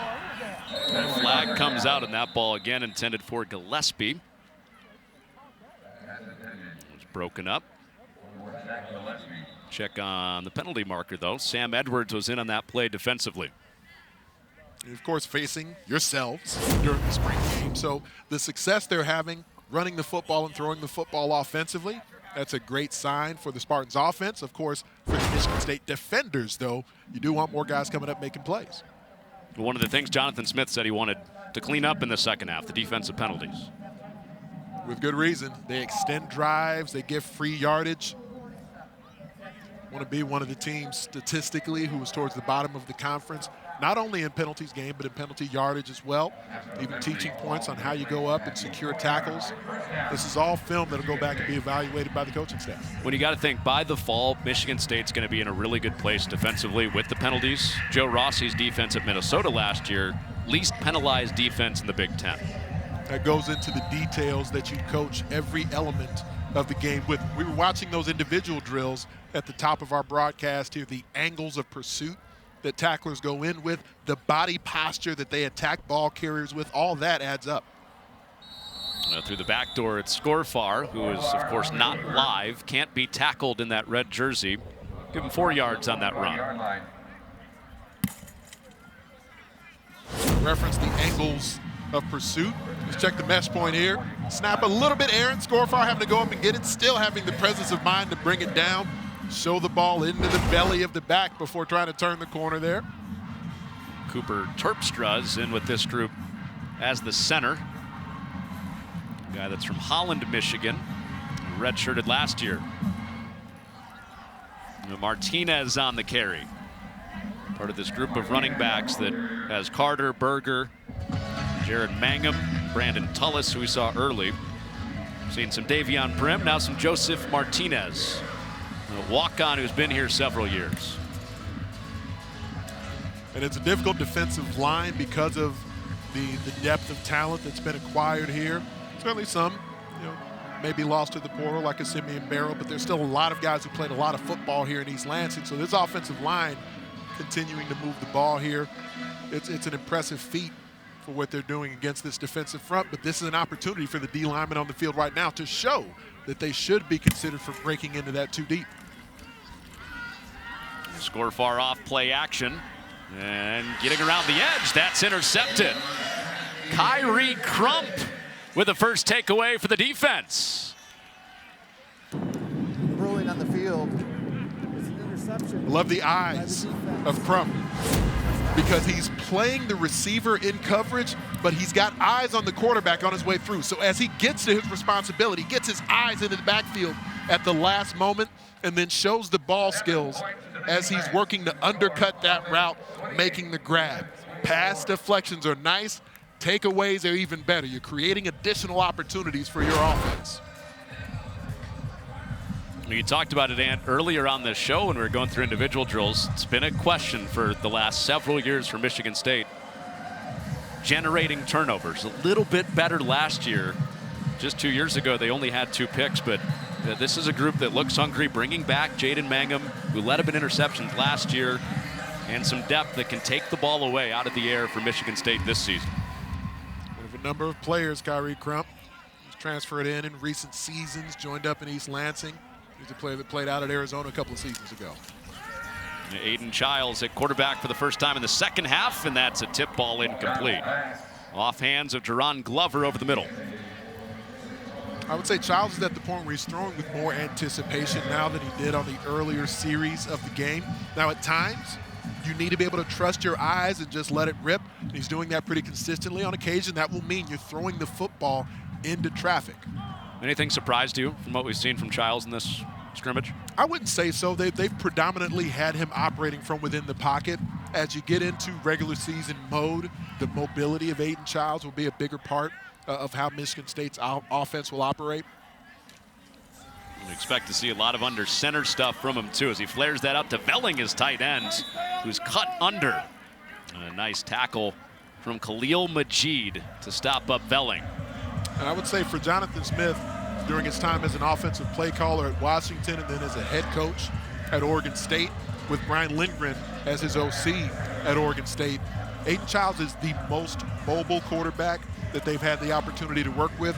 So the QB run game, the run game as a whole, is always something Jonathan Smith has valued. It goes back to his playing career at Oregon State. He had Ken Simonton he's handing the football off to, in addition to throwing to Chad Johnson, Chad Ochocinco, and TJ Houshmandzadeh. But the QB ability to run will be a new addition to his offense. There you go. Yep. Untouched. Even if he were alive and they could tackle him, they weren't going to tackle him.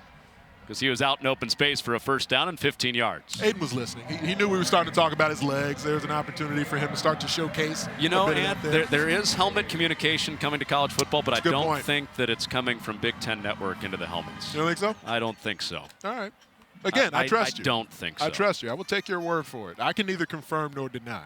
I've been lobbying to the Rules Committee all offseason, but that's not going to happen.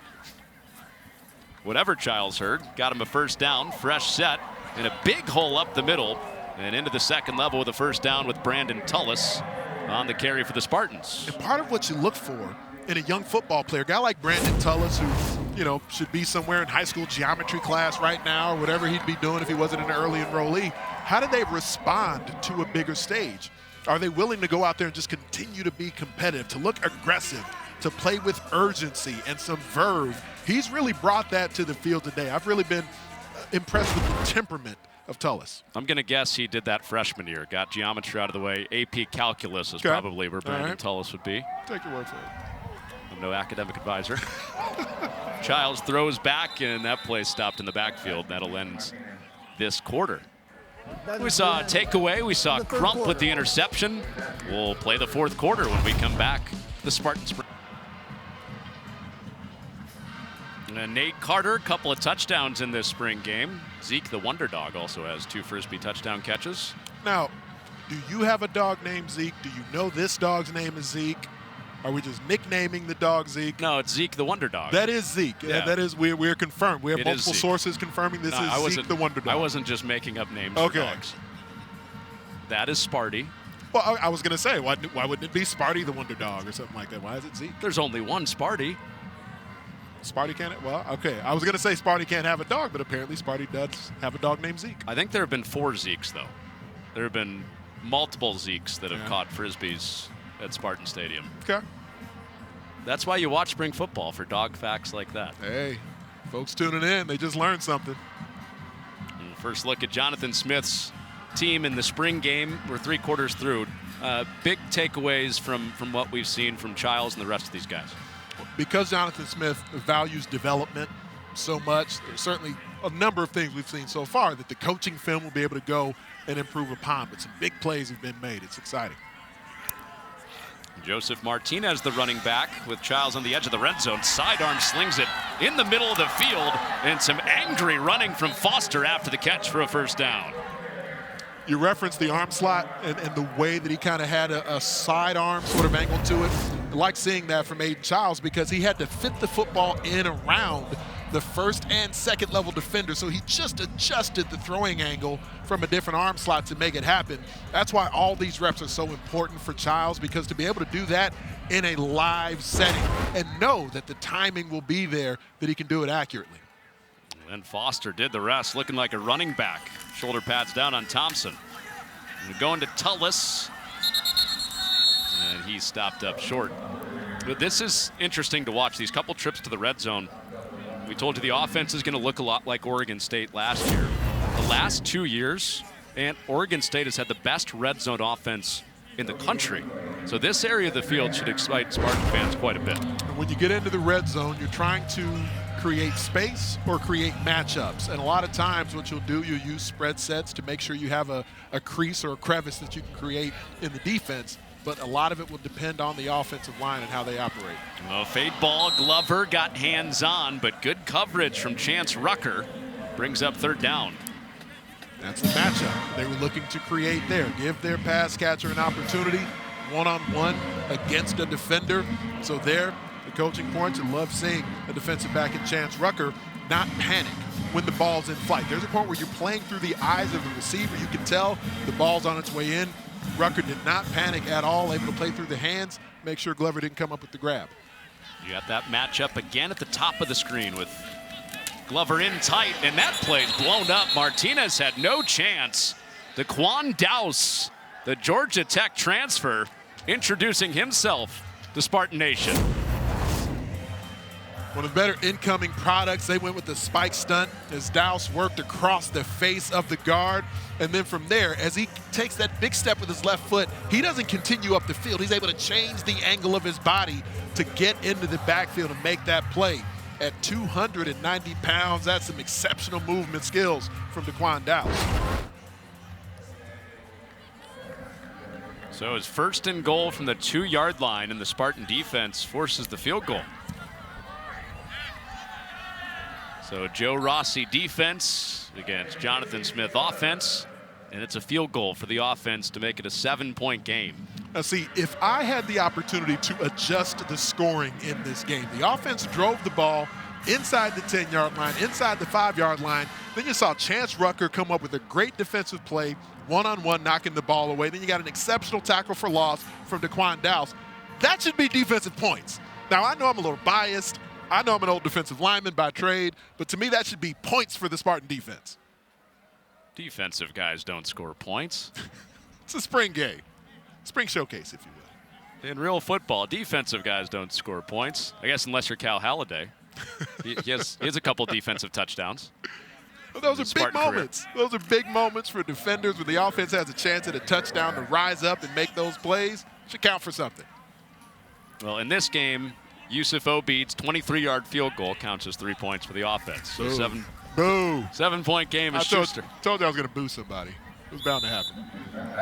I'm getting a feeling you're booing me at this point. Well, there's Halliday. 3 years in a row, and he's been the leading tackler for this defense.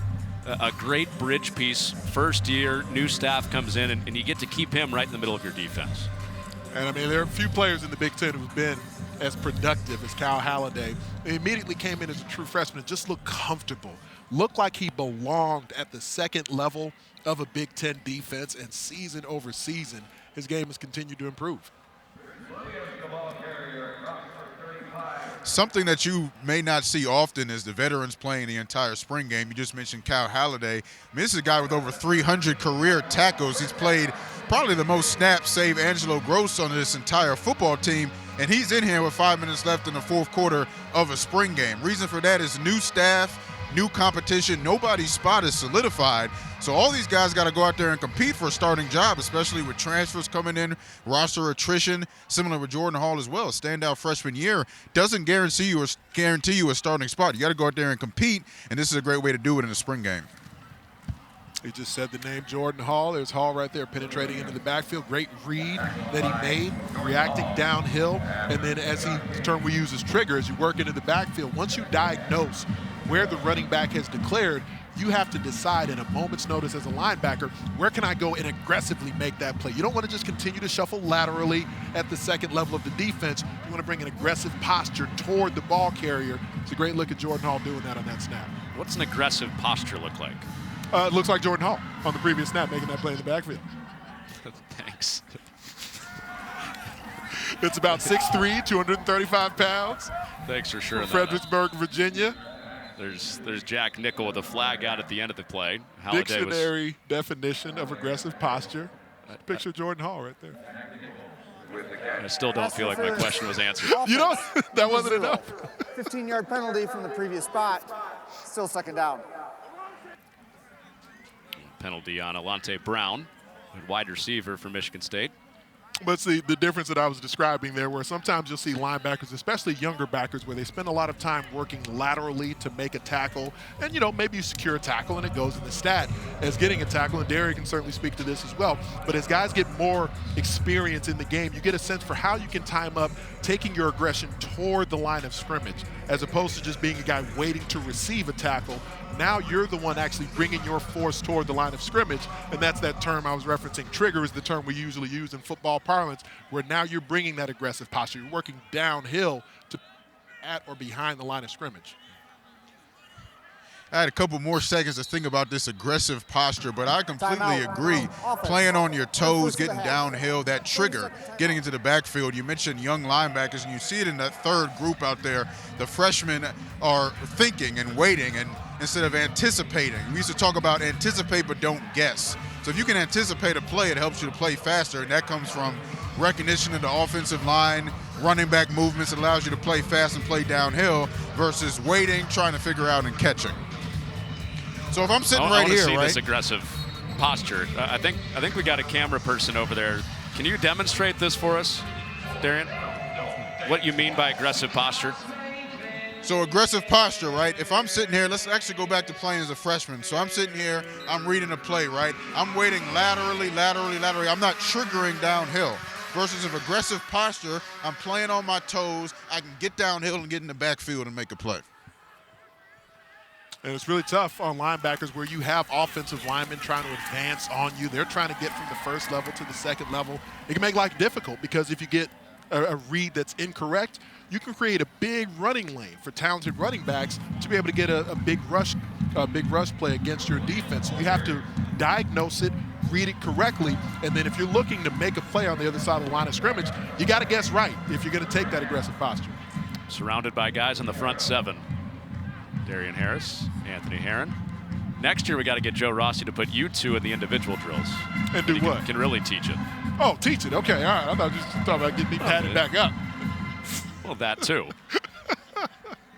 We're going to go into this 2-minute situation again. Final 2 minutes of this spring showcase for Michigan State. That is the 2-minute Schuster will face a timeout. 3rd down and 8. You're volunteering me to come out of retirement. No. But Anthony, this was made official yesterday. The rules committee had talked about this all offseason, implementing a 2-minute warning in college football, something that fans, I think, are going to like in the fall. Of course, football fans familiar with it at the NFL, but makes it harder to run out the clock, maybe some more drama with that extra timeout with a team that's trailing trying to come back. It's interesting because at both levels of the sport, the rules continue to be tweaked and refined. At the collegiate level, there were a number of years where the timing of college football had gotten away from people for a while because of the volume of passing that so many programs use. So games were taking 4.5 hours sometimes with the clock stopping so much. So they tried to sort of rein that in a bit, but I like the 2-minute timing rules, getting the professional elements of the game into the college game. So final 2 minutes, Schuster at quarterback, and he just grounds that. Not intentionally grounding, but throws it into the ground, be 4th down and 8. Well, I think it was on purpose. It just won't be flagged. You know, he had a lot of green jerseys that were in the backfield. They looked really angry. They took an aggressive posture trying to get after him. You are an English major. You're gonna sparse the intent to the ground. I think he did it on purpose. You know, I don't think it was accidental. It was a good decision on his But by part. letter of the law, it was not intentional grounding. It was not a penalty flag. Yes. A receiver in the area. Get you on the rules committee. They'd benefit from my presence. I'm confident of that. I think we're going to see a punt. Actually, they're just going to reset the chains. We'll go 1st down, 2-minute situation. Milivojevic, the freshman quarterback, is out there in the huddle. I really like what you're doing with Milivojevic, by the way.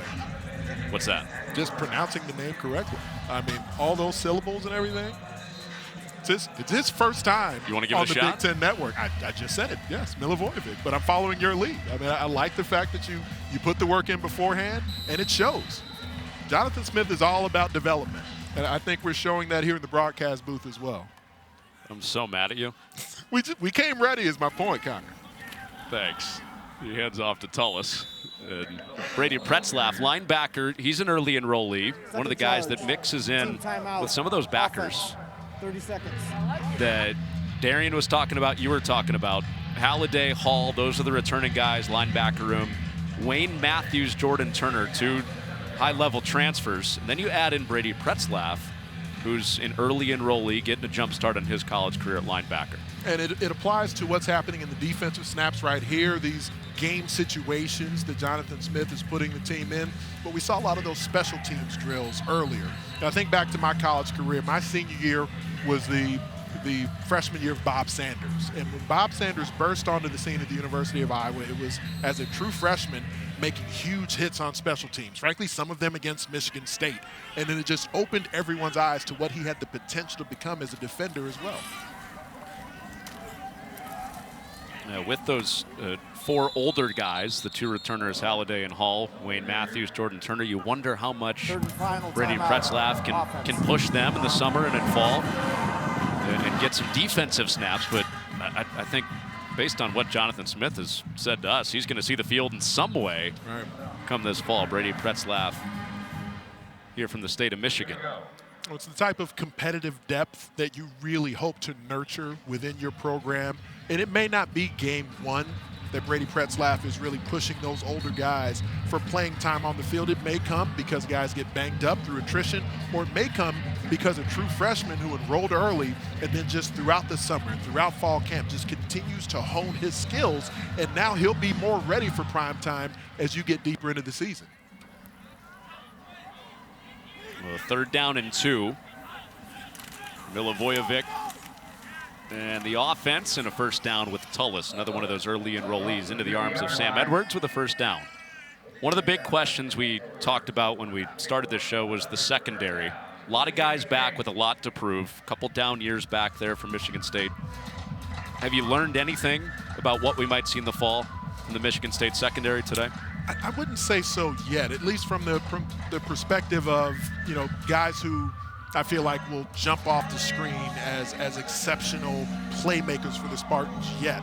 Now, Joe Rossi's defense, the landmarks are key in that. It does take some time to get more comfort and develop that as a defensive backfield unit. It's been nice to see a couple of guys situationally make a few plays here.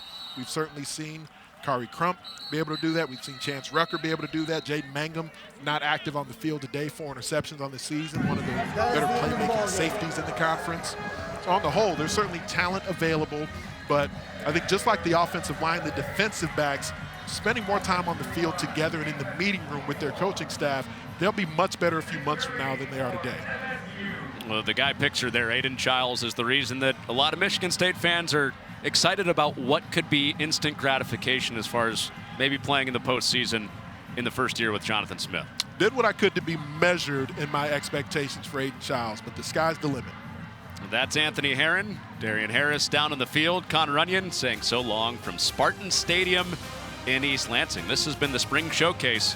Can't wait for that first game. Florida Atlantic will be here in August to kick off the Jonathan Smith era.